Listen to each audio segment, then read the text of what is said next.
네, 여러분 안녕하세요. 최백은 TV의 최백은 교수입니다. 날씨 무더위에 건강들 하실지 모르겠습니다. 더군다나 코로나가 다시 기승을 부리고 있는데 그래도 우리나라는 좀 나은 편인 것 같아요. 유럽이나 미국은 지금 뭐 거의 비상사태 수준급, 유럽 많은 나라들은 비상사태를 이미 선포하고 있죠. 참 첫 화면을 보시게 되면요. 그래서 이와 관련해 가지고 오늘 사실 제가 여러분들에게 방송할 내용이 지경학적 파편화. 지경학이란 용어가 좀 생소하게 들릴 수 있는 분들이 있겠는데요. 그건 이따가 좀 설명을 드리도록 하고요. 지경학적 파편화. 이게 이제 IMF에서 최근에 이제 주목하는 하나의 용어인데, 지경학적 파편화와 그 다음에 이제 이지머니 시대의 종언, 이렇게 제가 잡았는데, 원래 제가 이제 잡은 제목은요, 지경학적 파편화를 막지 못하면 글로벌 경제의 장기 침체 도래는 불가피하다, 이런 제목이었었어요. 근데 너무 길다고 제작진이 그래가지고 이걸 좀 이제 수정하면서 좀 그 지경학적 파편화와 이지머니 시대의 종언, 이렇게 좀 줄여봤습니다. 줄여봤는데 내용은 이제 뭐 바뀌지 않았지만요. 이건데 첫 화면을 보시게 되면 이제 제가 여러분들 영어로 좀 써놔서 좀 죄송합니다. 그런데 이게 이 UN 사무총장 있잖아요. 그러니까 17일이니까 일요일이죠.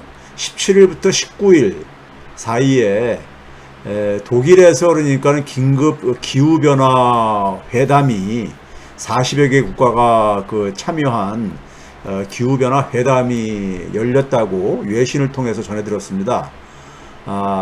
거기에 이제 그러니까는 안토니오 UN 사무총장이 참석을 해가지고 한 말 중에 그런 말이 나왔다고 합니다. 뭐라고 하냐면은 지금 우리한테는 우리는 선택의 기로에 있는데 거기서 이제 하나는 뭐냐면 컬렉티브 액션을 할 거예요. 컬렉티브 액션을 취할 거냐. 이 컬렉티브 액션이라는 건 뭐겠습니까? 집단적으로 바로 행동으로 옮겨라 이거죠. 모두가 그러니까 함께 행동으로 옮기든지, 아니면은 컬렉티브 슈어사이드, 굉장히 끔찍한 용어죠. 모두가 함께 공멸하든지, 집단적인 자살이니까는 공멸하든지 둘 중에 하나를 선택을 해야 된다. 이게 이제 무슨 얘기겠습니까? 이 기후변화에 대해서 인류가 지금 그러니까는 너무 심각성을 그러니까 좀 과소평가하고 있고, 그 결과로 지금 굉장히 공멸의 위기를 향해서 질주를 하고 있다. 뭐 이제 이런 메시지를 전달하려고 했던 것 같아요. 그러니까 유럽 보게 되면은 뭐 많이들 지금 외신을 통해서 뉴스를 들었겠지만은 뭐 47도, 그러니까 거의 이 한증막 같은데 한증막보다도 그러니까 건조하게 하는 찜질방, 그 정도가 아니겠는가 생각이 들어요. 47도면 어떻게 사실 견딜까? 끔찍하더라고요. 우리나라도 한 35도 이 정도 넘어가게 되면 굉장히 아주 너무 힘들던데요. 굉장히 힘들던데 47도 이런 게 나오는 거 보면은 끔찍하죠. 근데 저는 이게 지금 우리 글로벌 경제하고도 똑같습니다. 글로벌 경제 상황도 지금 제가 이거를 만약에 영어로 표현한다면은 똑같이 표현할 것 같아요.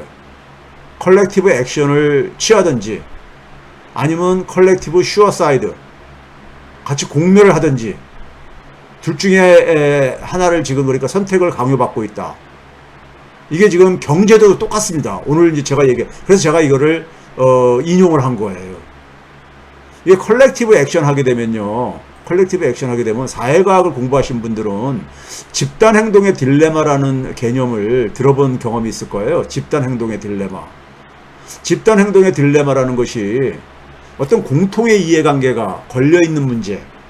저는 21세기의 주요한 문제들은 다 이렇게 이제 공통의 이해관계가 걸려있는 문제들이잖아요. 뭐 코로나 바이러스도 그렇고 기후 변화도 그렇고 뭐 경제 위기도 그렇고 다 21세기에는요. 왜 그러냐면은 세계가 다 연결돼 있다 보니까는 생기는 현상입니다. 20세기까지는 좀 다른 문제니까 우리가. 그래서 제가 평상시에 잘 쓰는 새로운 처음형 충격이라는 것이 바로 이제 이러한 문제와도 관련되어 있는 거거든요. 근데 이와 관련해서 집단 행동의 딜레마라는 게 뭐냐면 공통의 이해관계죠. 기후변화든 바이러스든 아니면 지금 우리가 갖고 있는 경제 위기도 오늘 제가 방송할 내용도요. 공통의 이해관계를 갖고 있는 것들이죠. 걸려있는 문제인데 이걸 가려면은 모두가 협력을 해가지고 구성원들이 모두가 그렇게 협력을 해가지고 해결을 해야 되는 거잖아요. 근데 구성원들이 협력을 잘 못해가지고 이게 해결되지가 않는 상황입니다. 해결하지 못하는 상황입니다. 여기에는 그러니까 일부 구성원들의 뭐 이기심, 예? 소위 우리가 이제 뭐 무임승차 이런 얘기하고 그러잖아요. 이런 태도. 그러니까 기후변화에서도 상대방 탓을 그러니까 더 많이 하고, 예? 서로가 그러니까 모두가 함께 노력을 해야 되는데, 그렇죠?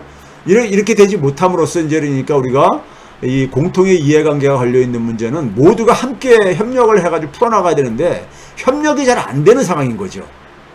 협력이 잘 안 되는 상황이에요. 기후변화도 그렇고 지금 이제 글로벌 경제도 그렇습니다. 오늘 방송 내용 들으시면 아시겠지만요. 이게 결국 제가 이제 과거 한 15년 전부터 써왔던 표현인데요. 초국가 협력.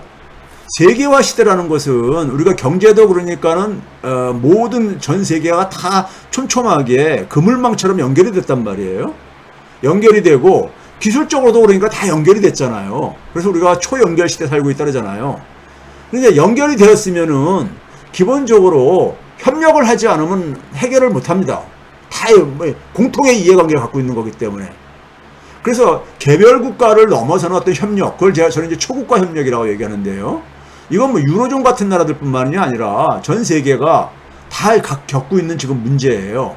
예, 코로나 문제도 그러니까 우리가 전 세계가 그러니까 협력을 해야만 끝낼 수가 있는 거잖아요. 근데 이 협력을 만들어내는 것은 정치의 영역이거든요. 정치의 영역입니다. 결국 뭐냐면 초국가 협력을 만들어내지 못한다는 얘기는 뭐라는 건 정치가 실패했다는 얘기죠. 저는 이제 그런 생각을 많이 합니다. 오늘날 보게 되면 이 정치 지도자들 보게 되면은 과거 그러니까 우리가 20세기 때 2차 세계대전 이후에 정치 지도자들보다도 굉장히 수준이 좀 떨어지는 것 같아요. 수준이 떨어지는 것 같습니다. 그거는 이제 그러니까는 뭐 국가들마다 정도 차이가 있지만 전 세계적으로 저는 그런 것 같아요. 좀 그러니까 존경할 만한 그러한 지도자들이 굉장히 빈곤한 시대에 살고 있는 것 같아요. 만약에 우리가 그런 좀 위대한 지도자를 가지고 있다면은 이 용기를 내거든요. 각 국가들의 협력을 그러니까 만들어낼 수 있는 그런 용기를 좀 발휘를 해줘야 되거든요. 예? 그런데 이제 이게 결국 정치의 문제란 말이에요. 정치의 문제. 그래서 제가 이 문제가 오늘 이제 그러니까 경제 제가 오늘 주제를 얘기하는 거하고도 이제 그러니까 결론적으로 같은 내용이 될 텐데요. 그 얘기를 하기 전에 결국 정치의 문제입니다. 저번에 평상시에 정치 얘기는 안 했으면 좋겠다 하는데 이 정치 문제가 경제 문제를 해결하는데 지금 핵심적인 사안이 되고 있어요. 핵심적인 사안이 되고 있습니다. 지금 우리가 대한민국도 그렇잖아요. 대한민국도 지금 뭐냐면은 이 정치 실패가 지금 우리가 경제 위기를 만들어내고 있거든요. 조금 잠시 후에 좀 말씀드리도록 하겠습니다. 그래서 지금 제가 이제 그동안에 민주당 같은 경우도 완전히 망가진 다음에 새로 태어나야 된다 이런 얘기 하고 그랬잖아요. 민주당이 지금 전당대회를 지금 이제 진행하고 있잖아요. 전당대회 이제 그러니까는 그를 앞두고 이제 지금 그러니까 후보들이 이제 각 출사표를 던지고 있잖아요. 이번에 전당대회가 민주당다운 정당으로 만드는 전당대회로 시민들이 촛불 시민들이 좀 관심을 가지고 만들어 주셔야 됩니다. 왜 그러냐면요. 정치는 결국 사람이 하는 겁니다. 사람이 하는 건데, 그럼 결국 사람이 바뀌어야 되는 거예요. 정치가 바뀌려면 사람이 바뀌어야 됩니다. 예? 정치인들에 대해서 실망하는 정치인들 많죠. 근데 그게 이제 그 실망이 계속되는 이유는 자기가 그렇게 실망스러운 정치를 해도 그냥 계속 그러니까 국회의원 당선될 수 있고 그러다 보니까는 그게 안 바뀌는 거예요. 이번에 당대표 출마한 후보들 중에는 보게 되면은 민주당 정체성하고 거리가 먼 후보들이 많죠. 심판을 해야 됩니다. 득표율 굉장히 낮게 만들어내야 돼요. 득표율 굉장히 낮게. 저는 이번에 개인적으로는 제가 뭐 지난 대선에서 이재명 후보를 지지해서가 아니라 이재명 후보에게 그러니까 한번 기회를 줘야 된다고 생각합니다. 민주당을 바꾸기 위해서. 이번 출사표도 그러니까는 굉장히 정확하게 그러니까는 문제인식을 가지고 계시던데, 그리고 책임 있는 역할을 요구를 해야 됩니다. 그리고 책임 있게 민주당을 개혁을 해야 됩니다. 개혁을 해야 되죠. 그렇게 개혁을 하지 못하면은 사실 저는 이재명 후보에게도 그러니까는 5년으로 내다볼 수 없다고 생각합니다. 그런 점에서 이재명 후보에게 그러니까 저는 기회를, 이재명 후보 말고 다른 대안이 별로 없다고 생각합니다. 근데 당대표 출마한 후보들 중에 보게 되면은 저는 이재명 후보를 그러니까 우리가 당대표로 만드는 걸 넘어서서 좀 그 민주당의 정체성과 안 맞는 후보들이 표를 그러니까는 많은 표를 얻지 못하게 해야 됩니다. 저는 그렇게 생각해요. 좀 정신 좀 차리게 해야 됩니다. 네? 정신 좀 차리게 해야 돼요. 그게 누가 해야 되느냐? 결국 유권자들이 해야 되는 거죠. 국민이 해야 되고요. 왜 제가 이런 얘기 했냐면은 일부 후보들 보게 되면은 네거티브도 모자라가지고 흑색 선전을 하고 있잖아요. 지금 이제 당내 선거에서요. 이 후보들에게 우리가 할 일은, 촛불 시민들이 할 일은 최소 득표를 만들어주는 일입니다. 레드카드로 퇴장을 시켜야 되는 거죠. 퇴장을 시켜야 됩니다. 정치계에서 그러니까 사실 퇴장을 시켜야 됩니다. 정치 은퇴를 해야 될 사람들 많습니다, 지금요. 예? 해야 될 사람들 많아요. 날씨도 더운데 국민들 지지층들 그러니까 짜증나게 하는 사람들 많죠. 사람이 바꾸지 않으면 정당은 바뀌지 않습니다. 이번 전당대회는 민주당의 황골탈퇴를 만들 수 있는 지도부 구성으로 만들어야 할 것입니다.